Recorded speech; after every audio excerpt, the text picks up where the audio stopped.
Hello everybody and welcome to my channel, or welcome back to it if you don't know who I am or what I do. My name is Gabriella and I work as a photographer and model in the Metro Detroit area. Happy to be back doing another gear review. My Arsenal review video has done pretty well. I've got mixed reviews. Surprisingly, I've gotten a lot of hate for wiping my camera lens with a denim jacket. Check it out. You can hate on me too if you've seen it already. Thank you so much for watching. But today what I'll be reviewing is my Mamiya 645E.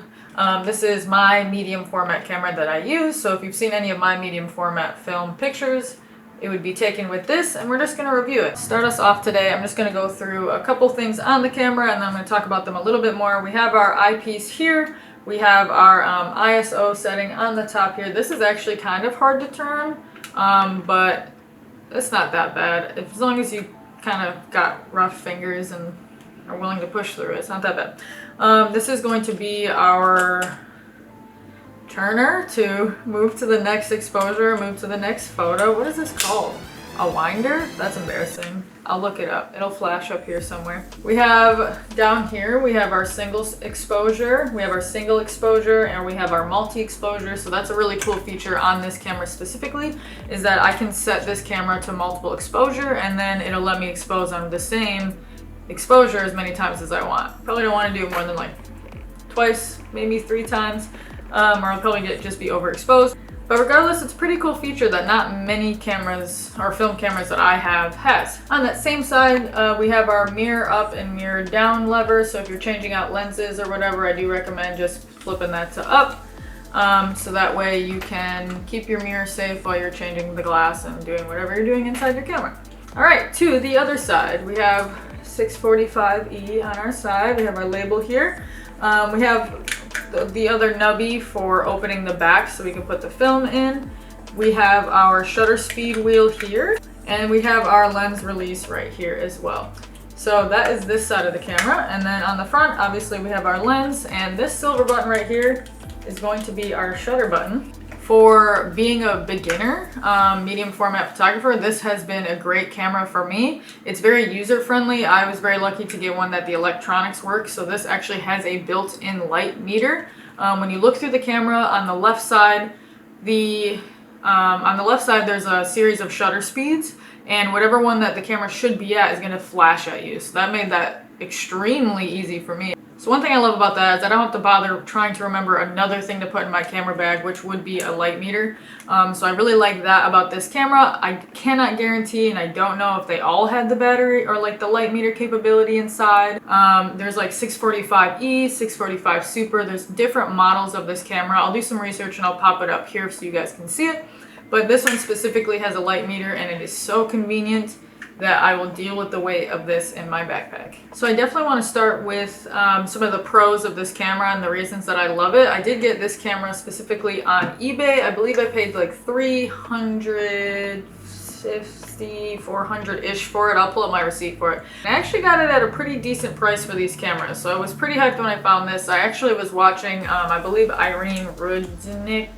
I was watching her channel and I saw that this is the camera she shoots with a lot, so I actually just kind of went online that night and made the choice to buy it. I was thinking about it before then, but that's how I decided to pick this one. I was very lucky, like I said, to get a very clean and mint condition model. Sadly, one of the times I was traveling, TSA did break my eyepiece. You can kind of see it. It's like weirdly loose here. I don't know if you can see it. I'll do a zoomed in shot also.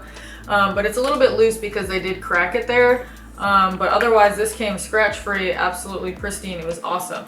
One of my favorite things about this is how clear the viewfinder actually is. Mine is specifically very, very clear. Again, I think it's because somebody took very good care of it. It's not super at the camera, but I have this like cylindrical eyepiece. I've seen ones that kind of have like this squarish thing. So I don't know anything about those ones, but this one I especially love because it's rubber at the end. It kind of cups around your eye perfectly, and so it blocks out all the light that is, I don't know if you guys can see it, but it like tucks right into your eyes, so it blocks out all the light around you and you can really see right into it and see how you want to expose your shot. There's like somebody in my window, so I just looked like I was talking to the ether. But yeah, so that's why I really love this eyepiece specifically. So I know this doesn't really apply to the review of this camera, but the lens that I have on this camera is the Mamiya Sucker 80mm f2.8. Hopefully that's focusing on something. If it's not, I'll flash it up there too. This lens came with the camera when I bought it. This also came in like mint condition. The glass was perfect.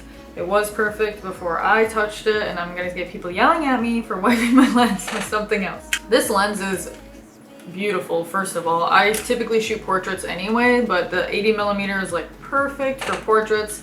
It's super crisp, and this lens actually built into it does have I have to look up what they're called. Another really great thing about this camera is it does come with a film plane indicator. So what that means is when you look through the viewfinder, there's a circle in the middle and there's a little line through it, and it's all maybe just like frosted glass or textured glass. You just kind of can see that there's a difference in the texture, and in the middle there's a line that offsets. So if their eye is round like this and in the camera their eye looks like this, that means it's out of focus. So when you focus, as soon as you get whatever you want to be the pinpoint lined up in that circle, you know that thing's in focus. And I love that about this camera as well. The first shoot I did with it, I'll pop some photos up here because I just found them finally.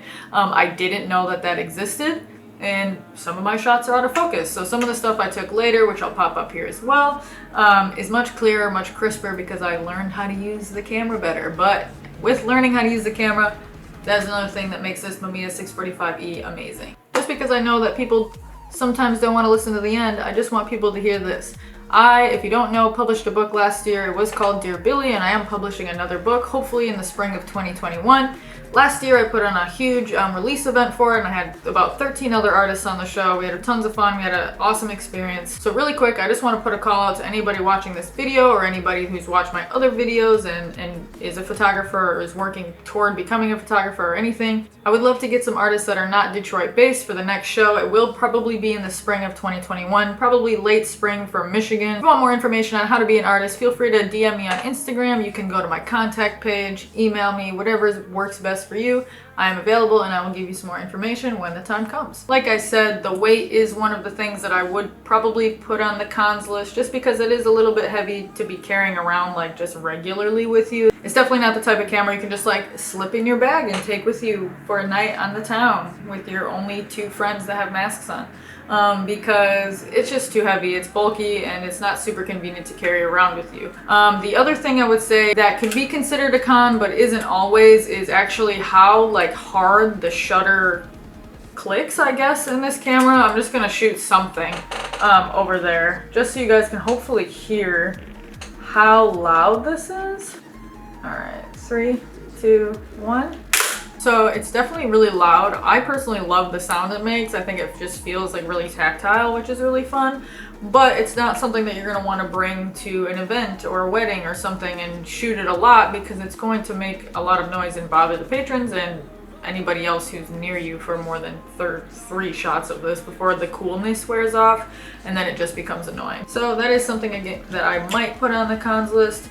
I like it because I'm like a little baby and I'm like, oh, you can hear it. But I can see why other people might not like it. On the flip side of it being so heavy and being so bulky, it is made to last. This isn't an exceptionally old film camera. This series, the 645E series, started coming out in 2000. I can't guarantee this one came out even that early, but even so, between 15 and 20 years old, this thing has lasted through all of that. And the first thing that broke it was TSA at the airport.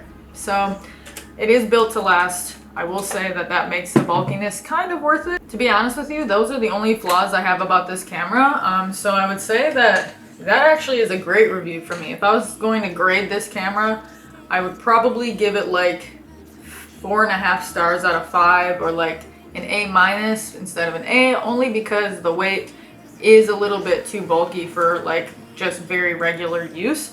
Also, film is expensive and all of that, so that's like a whole different side of that camera.